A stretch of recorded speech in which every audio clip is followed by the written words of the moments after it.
കർത്താവിൻ്റെ അതിവിശുദ്ധ നാമം വാഴ്ത്തപ്പെടുമാറാകട്ടെ. ആവർത്തന പുസ്തകം 14 അധ്യായം 22 വാക്യത്തിൽ, ആണ്ടുതോറും നിലത്ത് വിതച്ചുണ്ടാക്കുന്ന എല്ലാ വിളവിലും ദശാംശം എടുത്തു വയ്ക്കണം എന്ന് കർത്താവ് ഇസ്രായേൽ ജനങ്ങൾക്ക് കൊടുക്കുന്ന ഒരു കൽപ്പനകളിൽ ഒന്നാണ് ഇത്.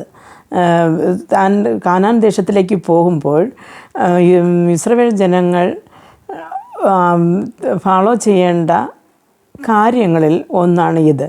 പ്രിയ ദൈവമക്കൾ, ഇവിടെ പറയുന്നത് വൃക്ഷഫലങ്ങളിൽ നമ്മൾ ആദ്യമായിട്ട് ഒരു വൃക്ഷത്തിൽ കായ്ക്കുന്ന ഫലമായാലും നാം വിത്ത് വിതച്ച് നമ്മൾ ആണ്ടുതോറും ഫലമെടുക്കുന്ന ഒരു ഫലവൃക്ഷമായാലും അതിൽ നിന്ന് കർത്താവിനുള്ളത് കൊടുക്കണം. അപ്പോൾ നാം പലപ്പോഴും പറയും എല്ലാവരും ദശാംശം കൊടുക്കണം, അപ്പം പൈസ വരുന്നതിൽ നിന്നാണ് ദശാംശം കൊടുക്കുന്നതിനെക്കുറിച്ച് പറയുന്നതെന്ന്. അങ്ങനെയല്ല, നമുക്കുള്ള നിലത്തിലെ വിളവുകളിൽ നിന്നും ദശാംശം കൊടുക്കണമെന്ന് ഈ വചനം നമ്മെ പഠിപ്പിക്കുന്നു. പ്രിയ ദൈവപൈതരെ, നാം അനുഗ്രഹിക്കപ്പെടുവാനും നാം ദൈവസന്നിധിയിൽ പോകുവാനും കർത്താവിൻ്റെ കൽപ്പനകളെ നാം അനുസരിക്കേണ്ടിയിരിക്കുന്നു.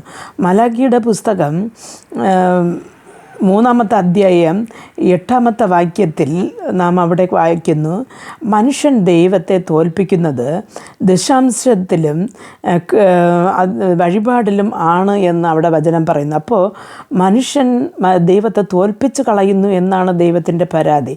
പ്രിയ ദൈവമക്കളെ, ദൈവം നമുക്ക് തരുന്നതിൽ വൃക്ഷഫലമായാലും ഭൂമിയിൽ വിളഞ്ഞ് നിലത്തിൽ നിന്ന് നമ്മൾ എടുക്കുന്ന ഒരു ഫലത്തിൽ നിന്ന് നമുക്ക് അതിൻ്റെ ഒരു ഭാഗം കർത്താവിൻ്റെ സന്നിധിയിൽ കൊടുക്കുവാൻ നാം മടിക്കേണ്ട. കാര്യമെന്ന് പറഞ്ഞാൽ നമുക്ക് വേണ്ടി ജീവനെ തന്ന ദൈവത്തിന്, അല്ലെങ്കിൽ നമുക്ക് വേണ്ടി ആ ഒരു നിലത്തിലെ വിളവുകളെ കൊടുക്കുന്ന, അല്ലെങ്കിൽ അതിനെ വിളച്ചെടുക്കുവാനുള്ള ആരോഗ്യം തരുന്ന, അല്ലെങ്കിൽ നമുക്ക് അല്പം ഭൂമി തന്ന ആ ഒരു ദൈവത്തിന് നന്ദിയായിട്ട് നാം വിളവിൽ നാം ദശാംശം കൊടുക്കണം. നാം ദൈവത്തെ തോൽപ്പിച്ച് കളഞ്ഞാൽ എങ്ങനെ ദൈവരാജ്യത്തിൽ നമുക്ക് പോകുവാൻ കഴിയും? ദൈവം പറയുന്നത്, ദശാംശത്തിലും വഴിപാടുകളിലും മനുഷ്യൻ എന്നെ തോൽപ്പിച്ച് കളയുന്നു എന്ന്. നാം അങ്ങനെയുള്ളവരായി തീരാതിരിക്കേണ്ടത് നമ്മുടെ തലമുറകൾക്കും പറഞ്ഞു കൊടുത്ത് വളർത്തുവാൻ ദൈവം നമുക്ക് കൃപ നൽകട്ടെ. പ്രാർത്ഥിക്കാം.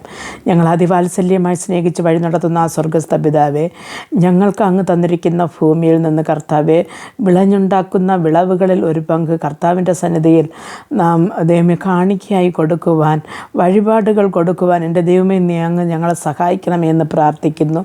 ദൈവമേ, വചനം കേട്ടുകൊണ്ടിരുന്നതിൽ ആരെങ്കിലും അങ്ങനെ ചെയ്തിട്ടില്ല, അല്ലെങ്കിൽ അവർക്കത് അറിയത്തില്ല എന്നുണ്ടെങ്കിൽ കർത്താവ് ഈ സമയം അവരുടെ ഓർപ്പിച്ച് അവർക്ക് കിട്ടുന്നതിൽ ദൈവമേ ഒരു പങ്ക് ദൈവസന്നിധിയിൽ കാണിക്കായി വയ്പ്പാൻ ഓരോരുത്തർക്കും കൃപയും മനസ്സും കൊടുക്കണമേ എന്ന് പ്രാർത്ഥിക്കുന്നു.